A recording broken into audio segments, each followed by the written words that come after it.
রাজধানীর কালশীতে শুক্রবার রাতে একটি 6 তলা বাণিজ্যিক ভবনে আগুন লাগার ঘটনা ঘটেছে। ভবনটির দ্বিতীয় ও তৃতীয় তলায় একটি কমিউনিটি সেন্টার ও 6 তলায় একটি পোশাক কারখানা ছিল।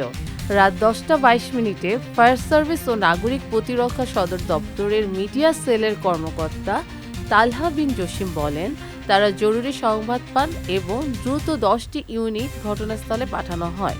2 ঘন্টার কঠিন চেষ্টার পর রাত 12টা 5 মিনিটে আগুন নিয়ন্ত্রণে আসে। প্রাথমিক তথ্য অনুযায়ী আগুনের সূত্রপাত হয়েছে পোশাক কারখানা থেকে।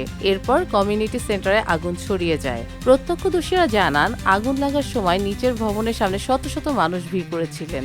চোখের সামনে করুণ দৃশ্য দেখা গেছে। আগুন দ্রুত ছড়িয়ে পড়েছে।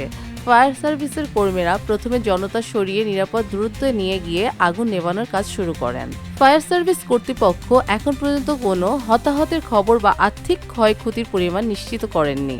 তবে ভবনের অগ্নি নিরাপত্তা ব্যবস্থা অপ্রতুল বলেই শোনা গেছে। যথাযথ আগুন নিবারণ যন্ত্র জরুরি বাহির হবার পথ সঠিকভাবে ছিল কিনা তা তদন্ত সাপেক্ষে বলা হবে। অগ্নিকাণ্ডের কারণ নিরূপণ ও দায় দায়িত্ব নির্ধারণের জন্য ফায়ার সার্ভিস ও পুলিশ যৌথভাবে তদন্ত শুরু করেছে। ভবন মালিক, কারখানা কর্তৃপক্ষ এবং সংশ্লিষ্ট প্রশাসন তাদের আগুন নিরাপত্তা মেনে চলেছে কিনা তা খতিয়ে দেখছে। স্থানীয় প্রশাসন ভবনগুলোর অগ্নি নিরাপত্তা মান বৃদ্ধির জন্য নির্দেশ দিয়েছে। শামীমা সুলতানা, দেশ দর্পণ টেলিভিশন।